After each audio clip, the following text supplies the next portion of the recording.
All right, here we are at part 2 of early childhood guidance. I'm going to go really fast through this continuum of behavior support.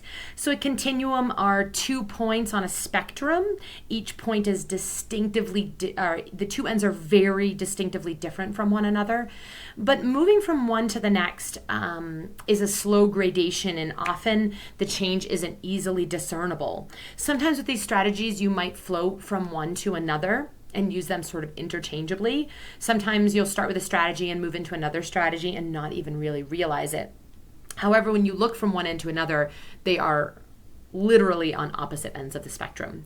So we start with ignoring. Ignoring is really good for low-level behavior that's not going to hurt anybody. The example I like to use is a child picking their nose. That is does not have major consequence. There's no reason for us to say, stop picking your nose, stop picking your nose, stop picking your nose over and over and over. We might want to remind that child to wash their hands every once in a while, but there's no reason to really spend a lot of time on that behavior. However, if that child were then going to, say, wipe it on another person, that's where we would want to be involved, because that has health and safety consequences for another child. So ignoring is really, really great for low-level, just kind of slightly obnoxious behavior that is not chronic. Active listening, I like to call the tell me about it stage. This is where you say what you saw and then just seek to get more information. This is a really successful strategy in building relationship with children and helping them understand how much you care for them, so that behavior will tend to dissipate when you use active listening a lot, because children know that they can come to you with issues. Oftentimes something I will do is, if I see maybe a child hit another child, I'll say, "Oh, I just saw you hit so-and-so. Can you tell me why you did that? Tell me more about that." And get some of the information. Because if I see Billy hit Johnny, and I just say, "Billy, you know that we don't hit Johnny. Now you need to leave the block area." I am not coming in from a place of relationship with the child. I am coming in as the authority on that child. But instead, if I say, "Billy, I saw you hit Johnny. Tell me about that. What's going on right now?" He might say, "Johnny took my block and called me a stupid head." Oh, well, now I'm going to approach that differently. And I'm going to say, I'm going to have some feedback for both children about how to navigate the space together. iMessages can be really helpful with active listening. So in the case where Billy hit Johnny, I could still say, I feel that it's unsafe when we hit people in the classroom, and I would appreciate it if, when someone takes your toy and calls you a stupid head, you come ask for my help or tell them, "I don't like that. Please give me my toy back." So this is a way that you can phrase it that is more palatable to be heard for a child. This also keeps us from using words like don't, can't, stop, and no, which are all kind of loaded words in an early childhood classroom and can really turn children off. Reinforcement and narration is sometimes called parallel talk. This stage is really where you're looking for, I apologize for that, where you're looking to build pro-social behavior. You want to reinforce, narrate behavior that you like to see. When we do this, we can see negative behavior start to melt away, because as we focus on the positive, it gets larger for children and they want more of that reinforcement. The next slide is the natural next step from that, which is, if there's behavior we don't want to see, we redirect and distract. This is a really great skill for toddlers. If you talk often about toddler behavior that you don't want to see in the classroom, they'll actually do more of it, because when they hear it, it reinforces to them that they should do it. Whereas if you just redirect and distract to something else, you can replace that behavior and it will oftentimes just go away. This gets a little more complicated and sophisticated with preschoolers. Typically, redirection and distraction is a good first step, and then later going back to active listening and iMessages can be really helpful. Because we want to build, usually we're trying to eradicate behavior that's been going on for a long time, and so we want to build pathways of relationship with that child. Giving choices is a strategy that is about giving children positive choices and things that they will want to do in order to engage. So for example, if a child is resistant to cleaning up, you might say something like, do you want to start with the puzzles or the blocks? Or even better, make it fun. So if you can say, do you want to be hippos or ballerinas while you help me pick up the blocks? That can really get kids going. Another thing you can do is give them choices of who to work with, where they want to start, that kind of thing. The picture here, tough decisions ahead, is my attempt at a little bit of a joke. These should not be hard decisions for children. These should be attractive and fun and decisions that they like. It doesn't mean that we say they don't have to do what we're asking them to do. We just find a way for them to do it that they can enjoy. When we move to setting limits, that's when we start to see behavior that could be unsafe for other people. So I think about a child who might be climbing the shelves. I might say something like, we cannot climb shelves in the classroom because it is not safe. You can climb when we go outside. Now let's keep our feet on the floor and dance or do yoga instead. Now, with the setting limits, I start with the limit, but I'm always going to add a corrective action. So in this, I was able to attempt redirection and distraction, or even giving choices. I could just give one thing for them to do, or I could give the two choices like I did. Letting them know that I see that their behavior is telling me that they need something. Either they're overstimulated and that's why they're climbing shelves, or they need some big body movement. So we can replace that behavior with something more productive. Problem solving and conflict resolution is a really big one. It takes a lot of skill. We teach this quite a bit in 103 and we get pretty in depth with it. We don't have time to really go into it here deeply. So if you want to learn more, you should definitely sign up for 103 Guidance Strategies or take a Pyramid Plus class. There are two ways that I really like to approach this.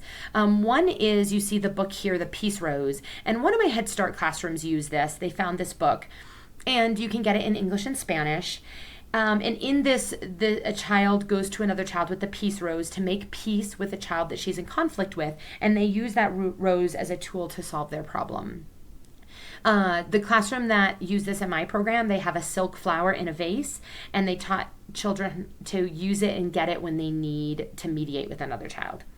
On the right, you see a table with some things on it, and that's a peace table. And peace tables can be used, again, as like a mediated negotiating table. The teacher has to take a large role in the mediation early on, and they have to be consistent about it. But if it's really well practiced, the children will also often take these roles on themselves. Natural and logical consequences really just are like they sound. If a kid's getting wild at the lunch table and they knock over their milk, well, the natural consequence is that they need to get a paper towel and clean it up. And I might say something like, yeah, when we lose control at the lunch table, we spill our milk. Now I'm going to need you to stop visiting with your friends and eating your lunch and clean up that milk. A logical consequence is something directly related that you need to impose. So if a child is, say, climbing the shelf like I was talking about, a logical consequence might be, you can't play in this space right now because you were climbing the shelves and that's unsafe. You can come over here to the tables and you can do a puzzle.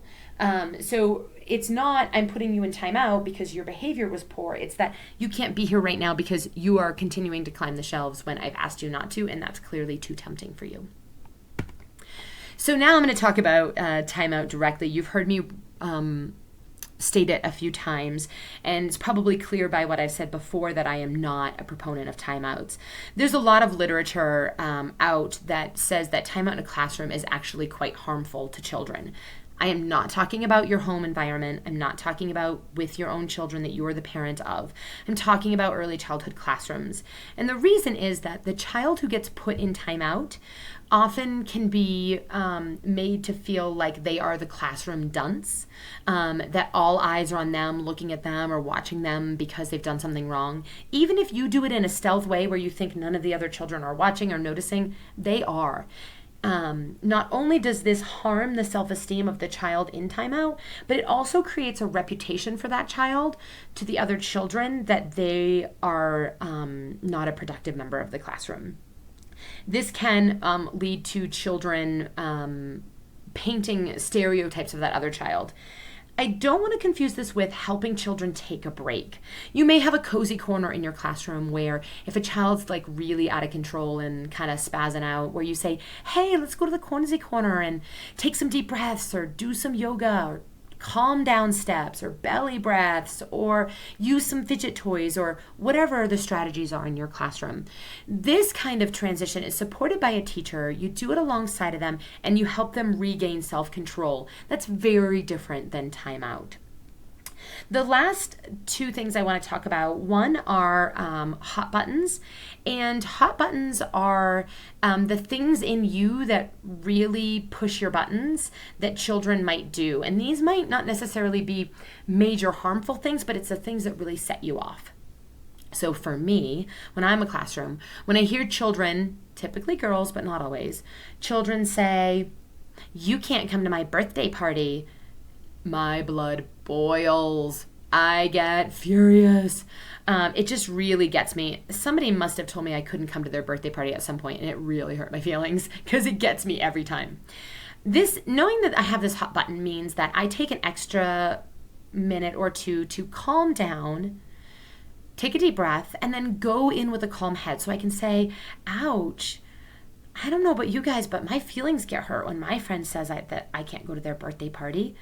How are you feeling that made you say that? How are you feeling when that person said that? And on from there, I might move into some mediation strategies. One last strategy that is at the opposite end of the spectrum is physical intervention. In the early childhood environment, unless you are trained and you have written permissions from your director and the parent, you should never, ever, ever use physical means of restraining a child in the classroom, no matter how unsafe their behavior. It is easier to move and remove other children than it is to move that child who is having extreme behavior. And I'm talking about extreme behavior. There are some children with emotional, mental, cognitive conditions that may lead to extreme behavior. And if you have a child like this in your classroom, you should be working with other professionals and you should have training and permissions to restrain that child. If you ever have a child that has unsafe behavior, and I've been there, throwing chairs in the classroom. I was 6 months pregnant when I had to go intervene in a classroom with a child throwing chairs from a loft, and I needed to go help move all of the other children to a safe space. And then I went and I sat next to this child and I just started rubbing his back, and he just laid down on the floor and started crying. Now, if I had restrained him, I would have taken him off balance. He might have gone into fight or flight mode. A whole bunch of things could have happened and it would have escalated further. But instead, he saw that I cared about him and he was able to calm down, take some breaths, and then get his act together. So that was a lot to talk about. I'm going to be back for one more really, really short screencast in this series. I promise the last one is really short, but we'll talk about a few other key things in the classroom that can help with guidance.